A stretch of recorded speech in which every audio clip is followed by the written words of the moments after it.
Guns in the 701 clay riding solo because he can't get anybody to play in the sandbox with him or whatever's going on. I'm teasing.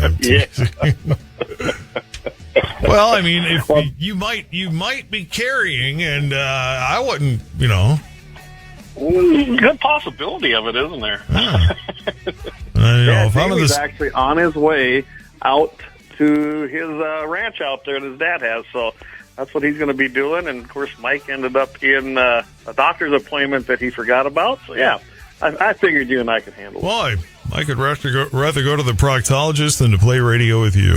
That's pretty bad. That's tough. I think it's an eye exam, so... Well, they're going to be looking, but... Yeah, you know where I was going, right? Either way, they're going to be looking, pal. 844 K-Fire. So gun sales and background checks slowly dropping? Yeah, it's the first time, actually, in a long time we've seen a drop in the instant background check. We've always kind of did some updates on that, but, yeah, March of 2024 said it was significantly lower this year compared to March of 2023. Basically this year we're at, 1.39 million, which is 92% of last year's checks from 2022, of course. And, there's a lot of reasons. I know I read the article and was kind of looking it over. And there is probably something to be said. I know we mentioned this even on our own show on Wednesday night when we were covering it about a month ago, is that with the constitutional carry coming in, and now you're not needing that concealed carry permit. Of course, a lot of places, a lot of states use that mixed background check system to do your background check for a concealed carry. So, therefore, no one's getting a concealed carry. That's going to drop. And we know there's more people carrying. When constitutional carry came along, basically, a lot of people started carrying legally, even though they might have been carrying illegally before because they just didn't care. They just did what they wanted. But that number is not going to be reflected. I think the economy, I really do believe the economy, the way it is, a lot of people are putting off what they would consider a luxury purchase. And you can buy a lot of guns. You only need so many, I guess, is what they say. I don't believe that, but a lot of people think that it's a need, so they only need. Well, maybe you can only shoot so many at one time, but when you run out, then you got to grab another one, and so on and so on. I think it's like ladies with shoes and other things and clothes. Well, guys got guns, and we got to have as many as we can get our hands on, right? Well, I guess I look at it this way: show me an army that has ever decided that they brought too many weapons to a war. Yeah, too much ammo and too many guns. Yeah, I don't think that's going to happen. We really need to cut this back. Now, I can show you politicians that'll cut the military back. That's a whole different thing. Not referring to that. Well, rust and politicians are the only two enemies of guns, really. So. But yeah, and feminists. I'm just kidding. Don't anybody get mad at me now for that one. Good grief. That's right. Come on. Take a fun joke. Show in the morning. Yeah, I got to kick off Freedom Friday with some humor, right? There you go. Exactly. But anyway, I look at it like this. I think there is, like it was mentioned in the article, I think a lot of people are saying, rather than spending $1,000, $1,500 on a nice AR or a good rifle, they're buying things, like food and gas and paying their rent. Oh, well, gas if you try to finance anything lately, it's not as affordable as it used to be. And well, I'll tell you what, just went out to Minnesota last weekend for family things, and I'm telling you, it costed me about pretty much double as what it did just a year ago when I was out that way. Oh, man. Way more than it did in 2020. My Schwann Buick is very economical, but those runs to St. Paul get a little pricey. I still remember taking a picture across the street where gas had gotten up to $1.99, thinking, my God, it's expensive. Well, we'd love to have that back right about now, wouldn't we? I'd take it in a heartbeat. It was, I don't run ethanol, so it was a little bit, basically it was $4 or more for me a gallon. Oh, yeah. And, that gets a little spendy when you're making my convertible is the same way. If I put ethanol in my convertible, it's never going to start. I found out the hard way at one time. No more. Me too. I don't do the ethanol, and then I'm okay. And I know that's not the case with everybody, because I throw ethanol in everything, my everyday cars for the last several years, and I've been fine. But yeah, sometimes you can't. And you're right. Then you're talking an easy 4+, and especially when you cross that border out there. I know that has nothing to do with guns, but it just did. Well, it was pretty spendy to head out. That's why there aren't as many, and people aren't buying as much ammo. They're too busy trying to buy gas. That's right. Guns and ammo are getting hard to buy for some. Yeah. Good thing I've been stockpiling for a while. Clays here, Guns in the 701. Commerce Department plans to permanently throttle exports of America's largest manufacturing sector. What are they thinking on this one? Well, I figured this was the plan all along. They essentially, in the Commerce Department, they put a 90-day hold on this, right? Essentially what's happening is anybody that was exporting firearms, which there's a lot of business that goes to other countries from our own, because we have the Second Amendment. We got the most manufacturing probably in the world when it comes to firearms. So you have your imports, exports going out. Well, they put a pause on anything going to, quote, at-risk countries or really to anywhere so that they could review everything. And bottom line is this was always their deal. They went 180 days, so they went double what they said they were going to do. And now they're going to talk about, way it sounds, the final rule, it's going to be permanent. That's what they're going for, and this is from the Bureau of Industry and Security, otherwise known as the BIS. I should just call it the BS, because that's what it is when they talk about what they're doing. And they're going to make this a permanent policy. Mainly, I think it's exactly what the article is talking about.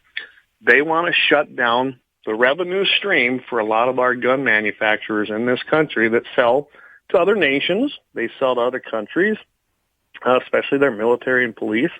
And it's always been a good exchange between these countries for their own law enforcement agencies and their military. And now they're going to shut that off, which will, let's face it, the firearms industry has done well. Done very well, especially the last 4 years. Just as always, when you have a Democrat administration come in, I don't care who it is, firearm sales go up, no difference here.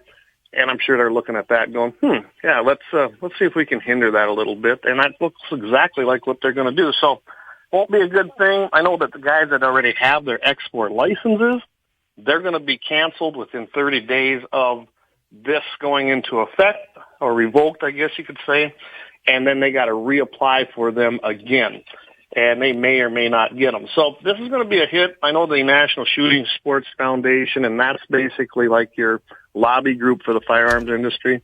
They're looking at their options. I imagine they may file suit.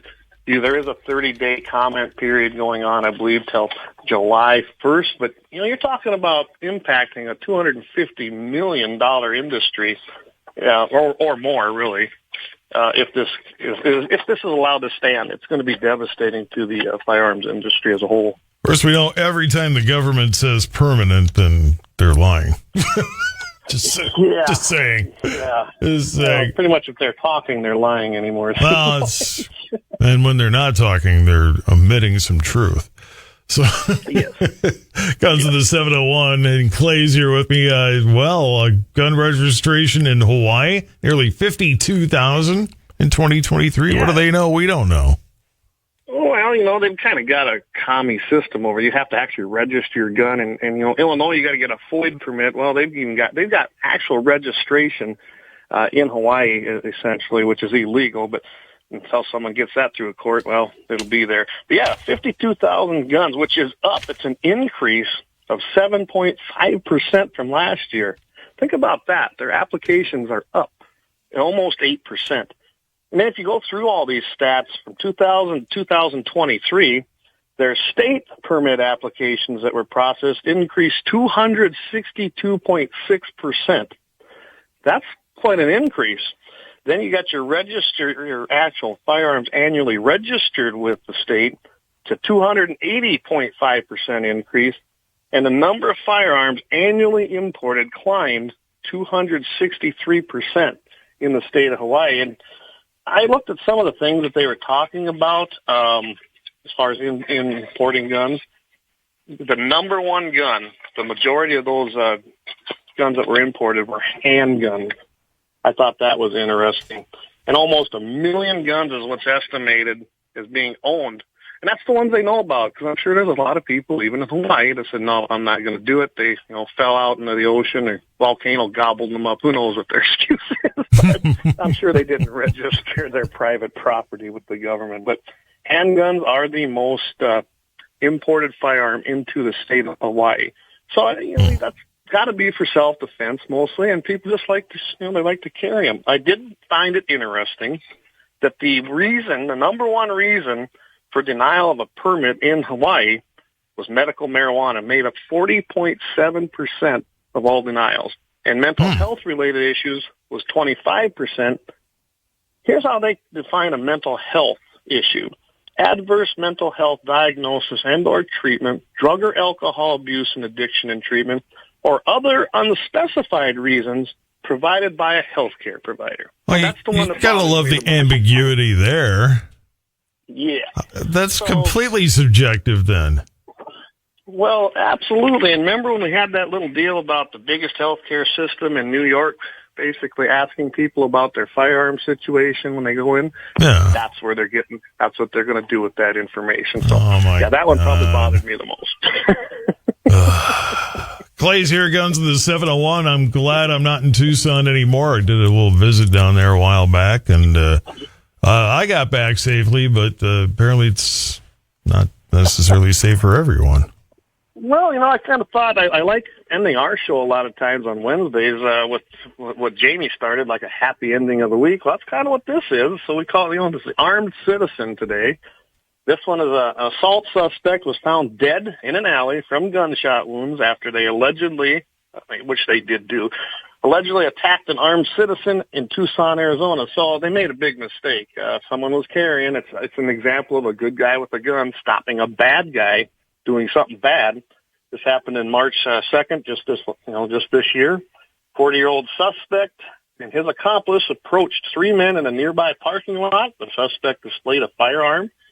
The 3 victims did flee. Remember this duty to retreat crap that we went through in North Dakota, passing the Stand Your Ground bill? Well, that's kind of what that was. The 2 assailants followed them then into an alley. They began assaulting one of the male victims, we'll call them. And then the other 3 victims, they drew and discharged a gun. One of them did. Struck the suspect, caused his accomplice to leave the scene.